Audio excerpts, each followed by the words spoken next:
안녕하세요. 축진방입니다. 바르셀로나가 세비야에게 4대1 충격적인 대패를 당했습니다. 지난 챔스 파리 경기에서 패배를 당하고 2연패를 기록하게 된 바르셀로나인데요. 이번 영상에서는 세비야가 어떻게 바르셀로나를 잡아냈는지, 바르셀로나는 어떤 것들이 주로 안 됐는지 알아보도록 하겠습니다. 오늘 세비야에게 가장 특징적으로 느껴지는 건 바로 바르셀로나 핵심 페드리와 더용을 계속해서 마크하는 겁니다. 상황에 따라 마크하는 선수가 변할 수는 있겠지만 무조건적으로 페드리와 더용 쪽에는 선수 한 명씩을 꼭 붙여 놓습니다. 이건 이 두 선수가 어딜 가든 계속해서 이루어지고요. 그렇게 되면서 바르셀로나 특유의 아래 지역에서부터 천천히 소유하면서 상대를 눌러놓고 풀어나가는 그런 공격 과정이 이루어지지 않았습니다. 다른 팀들은 그냥 소유권 주고 내려서 막자 이렇게 접근을 했다면 세비야는 그걸 역으로 틀어서 그렇게 내려서 막는 것보다는 그냥 아예 볼을 못 돌리게 하면 되지 않을까? 라는 생각으로 접근했던 것 같고 그런 것들이 잘 맞아떨어졌습니다. 그리고 또 추가적인 문제가 뭐냐면 그렇게 더용과 페드리가 묶였을 때는 다른 선수 쪽에 길이 나야 합니다. 오늘 그런 것들을 주로 감당하려고 했던 선수는 페란이었고 지금도 페드리와 더용이 묶여있을 때 페란 쪽으로 아라우가 전진 패스를 넣어줍니다.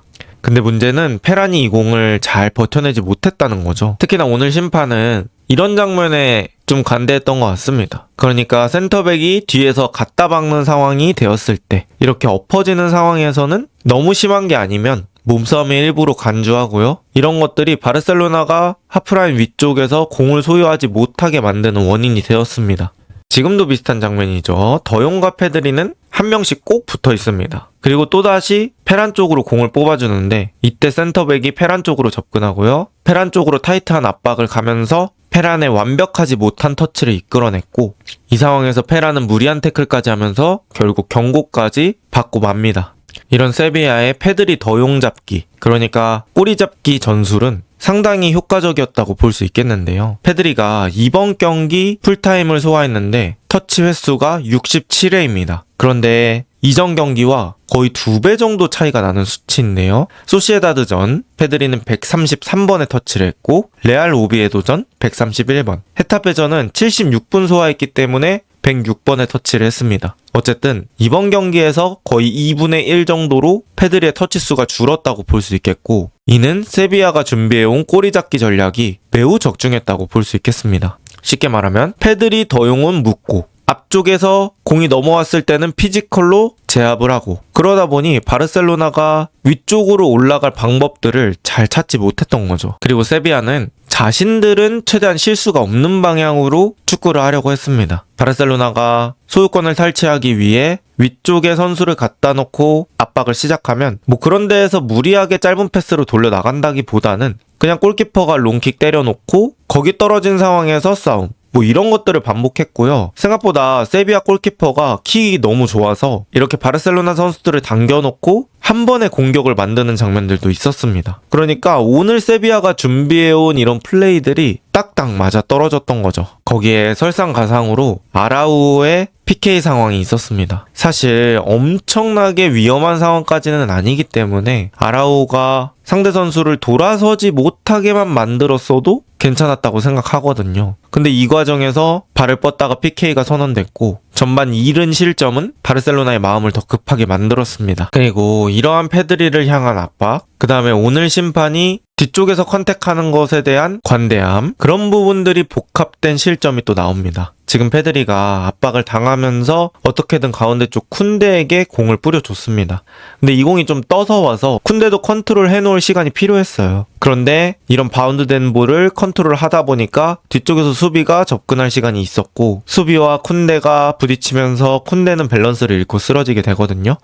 하지만 여기서는 파울이 선언되지 않았고 이 공을 세비야가 잘 챙겨서 바르셀로나 센터백 2명만 남아있는 상황을 이용합니다. 여기서는 바르셀로나 센터백 라인이 워낙 높기 때문에 이렇게 들어가는 패스만 정상적으로 들어간다고 하면 상당히 위험한 상황을 만들 수 있습니다. 그리고 바르가스가 가운데 쪽에 있던 로메로에게, 그리고 로메로의 깔끔한 마무리가 이루어집니다. 사실 이 로메로라는 선수가 이 득점 이전에도 기회가 큰 게 한 2번 정도 있었어요. 근데 막히거나 빗나갔던 상황들이 있었는데 어떻게 보면 로메로의 컨디션 난조로 바르셀로나가 실점할 위기를 어찌어찌 잘 넘겼음에도 불구하고 이렇게 반복적으로 뚫리다 보니까 실점할 수밖에 없었습니다. 바르셀로나는 전반 종료 직전에 레시포드의 만회골로 2대1을 만듭니다. 그리고 후반전에 필립 감독은 오른쪽 센터백을 아라우오에서 에릭으로 바꾸면서 반전을 노려보는데요. 세비야는 후반전에서 동일한 기조를 유지했습니다. 페드리와 더용을 지독한 맨투맨으로 상대했죠. 레프트백도 마르틴에서 발대로 교체하면서 왼쪽에서의 속도감도 올려보려고 했습니다. 페드리와 더용이 공을 못 잡으면 다른 쪽에서 좀 풀리는 것들이 있어야 하는데요. 후반전에도 마찬가지로 페란토레스 쪽으로 붙여주는 경합은 높은 비율로 실패했습니다. 페란토레스가 상대 수비의 피지컬적인 컨택을 잘 견디지 못했고요. 그나마 발데 같은 선수의 개인 능력으로 조금씩 빠져나와 보기는 했지만 전반전과 비슷한 양상으로 계속 게임이 진행됩니다. 그렇게 후반이 진행되면서 한 가지 큰 사건이 일어나고요. 그건 바로 바르셀로나가 73분 정도에 PK를 얻어내는 사건입니다. 발데와 레시포드의 순간 부분 전술이 빛을 발하는 순간이었습니다. 하지만 바르셀로나의 스트라이커 레반도프스키가 이 중요한 상황에서 압박감을 이기지 못하고 PK를 실축하고 맙니다. 사실 여기서 득점을 했을 때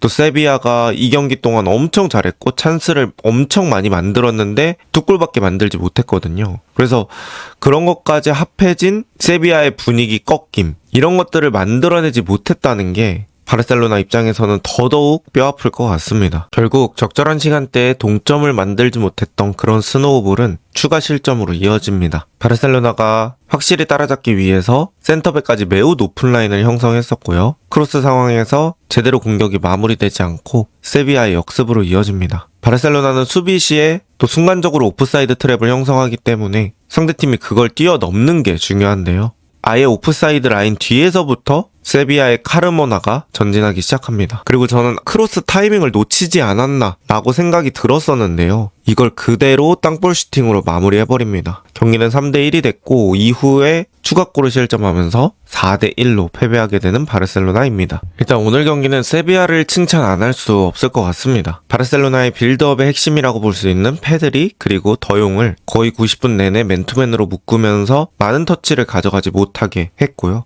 야말이나 하피냐 그리고 발데 같은 선수도 45분만 소화했기 때문에 그 두 명이 막혔을 때 다른 곳에서 해결이 안 됐습니다. 바르셀로나의 상황과 세비야의 전략이 딱 맞물려 떨어진 경기가 이 경기라고 생각합니다. 이런 방식은 앞으로 남은 시즌 동안 다른 팀도 많이 활용할 수 있을 것 같고요. 바르셀로나는 더용과 페드리 이외에 나머지 선수들이 더 힘을 내줘야 할 것 같습니다. 그리고 또 오늘 차이를 느꼈던 건 바로 서브와 주전의 차이인데요. 일단 바르셀로나가 센터백을 확정짓지 못했고 여러 명의 센터백이 계속해서 로테이션으로 출전하고 있는데요. 오프사이드 트랩을 쓰는 특성상 폭백은 고정될수록 그 호흡이 올라갈 가능성이 높고요. 아직까지는 확실한 1등 조합을 필립 감독이 찾지 못한 것으로 보입니다. 특히 이 아라우오 같은 선수는 뭐 신체 능력이나 스피드 이런 가지고 있는 건 좋지만 판단에서 아쉬운 측면들이 많은데요. 그래서 더더욱 지능적인 수비를 요구하는 바르셀로나 수비 방식에는 아쉬운 점들이 많은 것 같습니다. 또 제라르 마르틴이 발데와 너무 다른 유형의 선수라는 거, 그런 것들도 차이가 있을 수 있다고 생각합니다. 바르셀로나는 레알 마드리드가 마드리드 더비에서 패배한 그런 이점을 충분히 살리지 못했습니다. 지난 시즌은 야말과 하피냐가 계속해서 출전 시간을 부여받으면서 시즌의 대부분을 소화했던 것과 달리 이번 시즌은 그 둘의 공백이 길어지고 있고요. 그 두 명이 경기에 출전하지 않을 때, 그럴 때 게임의 퀄리티를 어떻게 만들어갈 수 있느냐, 이런 것들이 남은 시즌의 과제가 되지 않을까 싶습니다. 여러분의 생각은 어떠신가요? 이번 영상은 여기까지입니다. 좋은 하루 보내세요.